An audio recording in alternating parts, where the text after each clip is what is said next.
मुर्गी पालन में ही जो ये समय अभी है अप्रैल मई, ये सबसे अच्छा समय है। भारत में दो तरह के अंडों की जरूरत है। एक सफेद अंडे वाली मुर्गी जो कि व्यावसायिक रूप में तैयार की गई है, और दूसरा हल्के लाल रंग के अंडे जो पसंद करते हैं देसी के रूप में भी। मुर्गी के अलावा बटेर हमारे पास है, टर्की हमारे पास है, गिनी फाउल हमारे पास है। आप इसको भी पाल के अच्छा एक लाभदायक बिजनेस शुरू कर सकते हैं।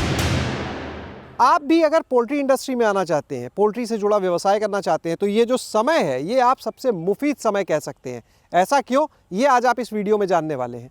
आज हम आपको लेके पहुंचे हैं बरेली में स्थित ICAR के संस्थान CARI में। संस्थान के कार्यवाहक निदेशक डॉक्टर जगबीर सिंह त्यागी जी हमारे साथ में हैं।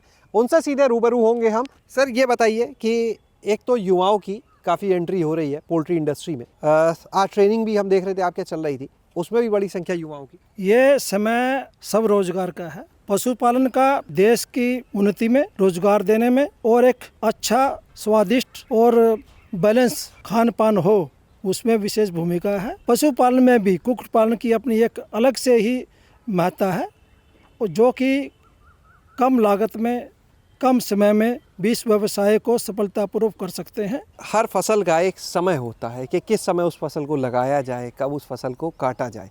मुर्गी पालन के लिए सबसे अच्छा समय, मुर्गी पालन में ही जो ये समय अभी है अप्रैल मई, ये सबसे अच्छा समय है। क्योंकि मुर्गी पालन में छोटे बच्चों को पालने के लिए हमें उष्मा की जरूरत होती है। उसके लिए हमें हीटर या बुखारी वगैरह प्रयोग में लानी पड़ती है, जिससे कि लागत बढ़ती है। दूसरा, एक जब ये तैयार माल आपको होगा जो अंडे का है, लगभग जो 5 महीने बाद मुर्गी अंडे देना शुरू करती है। यदि आप इस समय शुरू करेंगे तो लगभग आपका उस सितंबर के एंड में या अक्टूबर में शुरू होगा। उस टाइम पे आप सर्दियों में अंडों की या मांस की ज़्यादा आपको कीमत मिलती है, तो वो आपके व्यवसाय को लाभदायक बनाने में अपनी विशेष भूमिका निभाएगा। उन प्रजातियों के बारे में बताएं जो अंडा उत्पादन के लिए सबसे अच्छी है। भारत में दो तरह के अंडों की जरूरत है। एक सफ़ेद अंडे वाली मुर्गी जो कि व्यावसायिक रूप में तैयार की गई है, और वो 320-325 आराम से साल में अंडे देती हैं। दूसरा, भूरे रंग के अंडे या हल्के लाल रंग के अंडे जो पसंद करते हैं देसी के रूप में भी, उसमें भी मुर्गियाँ पाली जाती हैं। उसके अलावा जो देसी के रूप में है हमारी, जैसे असील है, कड़कनाथ का नाम सुना होगा, तो CRI ने भी इनके विकसित प्रजाति, इनकी जो जातियाँ या वैरायटी तैयार की गई हैं।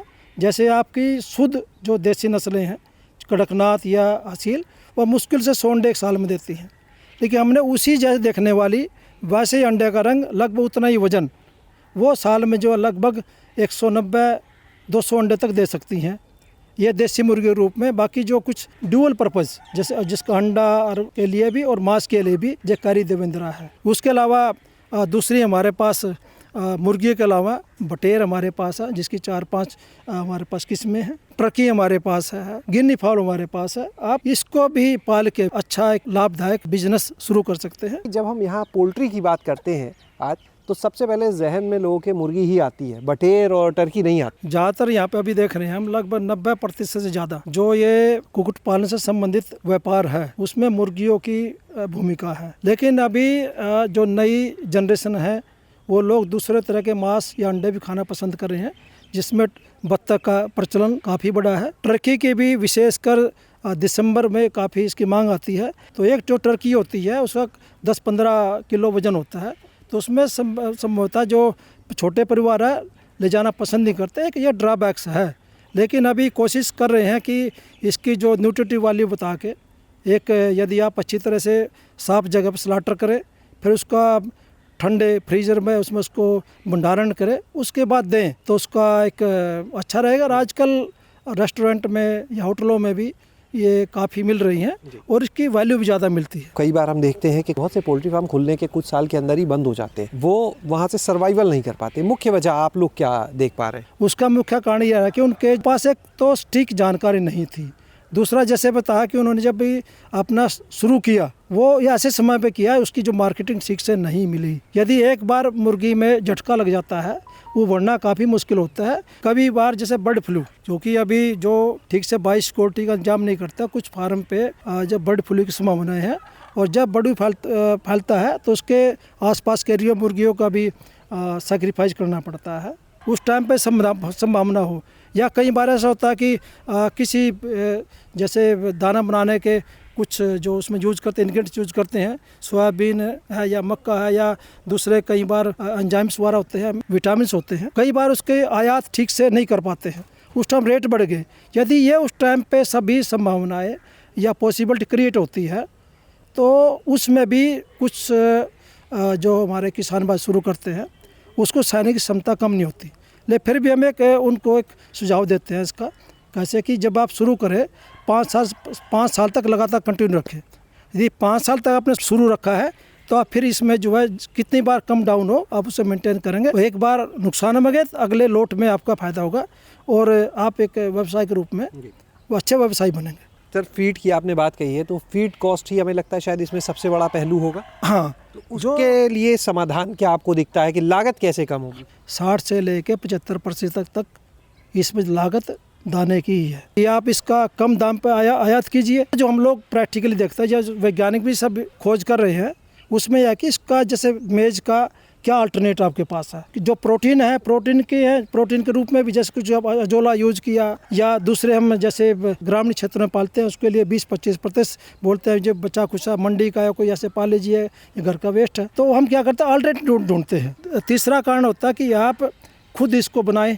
दाने को। इसके अलावा जो दाना एक संतुलित आपको खिलाना है कि जैसे किस तरह पक्षी हैं, किस समय में उसका वजन ज़्यादा बढ़ेगा और कौन सा दाना देना हमें। ऐसा नहीं जिसमें बटवार कम और उसमें आप ज़्यादा रिच राशन देगा, उससे भी कोई ज़्यादा फायदा नहीं होगा। सबसे बड़ी चूक आप क्या देखते हैं जो लोग पोल्ट्री फार्मिंग में करते हैं? कुक्कुट में बायो सिक्योरिटी का विशेष ध्यान रखें। बायो सिक्योरिटी का मतलब होता है कि जो भी जीवाणु कीटाणु रोगाणु जिससे बीमारी संभवतः फैल सकती है उसका बचाव करें, ना कि इलाज। और उसके लिए है कि फार्म साफ सुथरा रखें, आसपास किसी अनजान आदमी को नहाने दे और जो भी पक्षी लाएं फार्म या हैचरी से लाए उसको कि इसमें कोई बीमारी वगैरह ना हो। पोल्ट्री इंडस्ट्री में अगर प्रोसेसिंग की बात करें तो क्या अवसर है? अभी भविष्य इसी का ही है, परिष्कृत मांस हो या अंडा उसके रूप में ही भी रहेगा, क्योंकि एक तो अंडे की खास बात क्या है कि ये सबसे अच्छा प्रोटीन का सोर्स है। यदि आप 100 ग्राम खाएंगे तो अंडे की जो प्रोटीन वो 98% आपके शरीर में ही लगेगी। अभी जैसे अंडों के उत्पाद के रूप में बता रहा हूँ मैं, हमारे द्वारा कई तरह के विशेष हमने उत्पाद बनाए हैं, जैसे अंडे के बिस्कुट, अंडे की कुल्फी हम लोगों ने बनाई है, अंडे की चकली बनाई है और जिसकी मार्केट में काफ़ी डिमांड है और ये तकनीकें हम बेच भी रहे हैं। बहुत बहुत धन्यवाद सर इस महत्वपूर्ण जानकारी के लिए।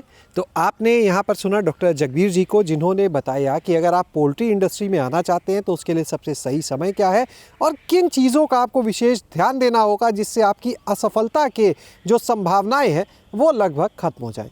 शैलेश अरोरा, गाँव जंक्शन।